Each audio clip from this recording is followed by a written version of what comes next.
Cooking ഒരു passion ആയതുകൊണ്ട് എടുത്തൊരു വീഡിയോ ആണ് കേട്ടോ. എനിക്ക് കുക്ക് ചെയ്യാൻ ഭയങ്കര ഇഷ്ടമാണ്. അതുകൊണ്ട് ഇന്നൊരു ഉച്ചയൂണ് വീഡിയോ എടുക്കാമെന്ന് കരുതി. അപ്പോൾ ഞാനിന്ന് ഉണ്ടാക്കാൻ പോണേ പയർ തോരനാണ്. ഒരു റെസിപ്പി മാത്രമല്ല കേട്ടോ, ഒത്തിരി റെസിപ്പി ഉണ്ട്.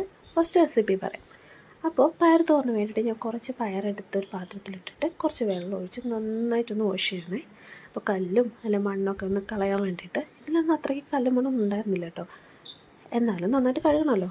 എന്നിട്ട് നമ്മളതൊരു കുക്കറിലേക്ക് മാറ്റിയിട്ട് കുറച്ച് ഉപ്പും കുറച്ച് മഞ്ഞൾപ്പൊടിയൊക്കെ ഇട്ടിട്ട് കുറച്ച് വെള്ളം ഒഴിച്ച് നന്നായിട്ടൊന്ന് മിക്സ് ചെയ്യാം. നന്നായിട്ടൊന്ന് മിക്സ് ചെയ്തിട്ട് നമ്മളത് ഗ്യാസിന്മേൽ വെക്കുകയാണ്.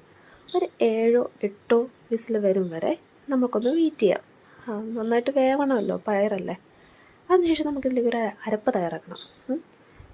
തോരന് വേണ്ടിയിട്ടായതുകൊണ്ട് നമ്മൾ കുറച്ച് തേങ്ങ, പിന്നെ ജീരകം, മഞ്ഞൾപ്പൊടി, മുളക് പൊടി, വെളുത്തുള്ളി, പിന്നെ കുറച്ച് കറിവേപ്പില, ഇത്രയും കൂടി ഇട്ടൊന്ന് ക്രഷ് ചെയ്തെടുക്കുക തോരത്തിൻ്റെ പരുവത്തിന്.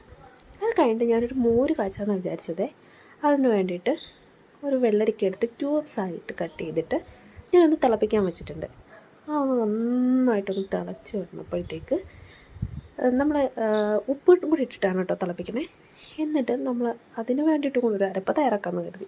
അതിന് സെയിം ഇൻഗ്രീഡിയൻസ് തന്നെയാണ്, പക്ഷേ ടെക്സ്ചർ വ്യത്യാസമൊന്നേ ഉള്ളൂ. തേങ്ങ, മഞ്ഞൾപ്പൊടി, മുളക് പൊടിയല്ല, പച്ചമുളക്, വെളുത്തുള്ളി, ജീരകം, ഇത്രയും കൂടി ഇട്ട് നല്ല ഫൈൻ പേസ്റ്റായിട്ട് അരച്ചെടുക്കുക. നന്നായിട്ട് മഷി പോലെ അരയ്ക്കുക. അരച്ചിട്ട് നമ്മൾ ഈ വെന്ത് വന്ന വെള്ളരിക്കയിലേക്ക് ഇതിനെ ഒഴിച്ചു കൊടുക്കുക.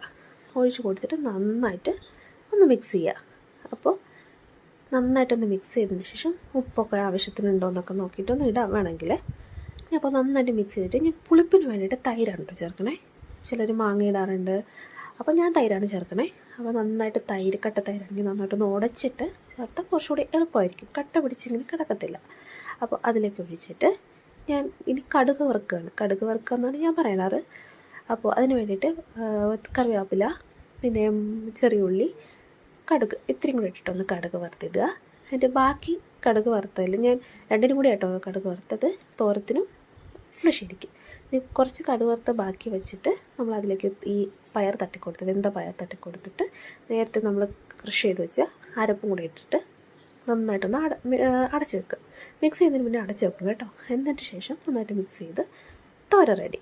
എന്നിട്ട് ഞാനൊരു ഫിഷ് ഫ്രൈയും കൂടി ചെയ്യുന്നുണ്ട്. വങ്കട മീനിൻ്റെയാണ് കേട്ടോ, ഇവിടെ വങ്കട എന്നാണ് പറയാറ്. അപ്പോൾ അതിനൊക്കെ നല്ല മസാല തേച്ച് പുരട്ടിയിട്ട് പൊരിച്ചെടുത്തു. നന്നായിട്ടൊന്ന് വറുത്ത് കോരി എടുത്തിട്ടുണ്ട്. അപ്പോൾ ഇതാണ് ഇന്നത്തെ ഇവിടുത്തെ ഉച്ചയൂണ്. അപ്പോൾ നമ്മുടെ ചോറും പുളിശ്ശേരി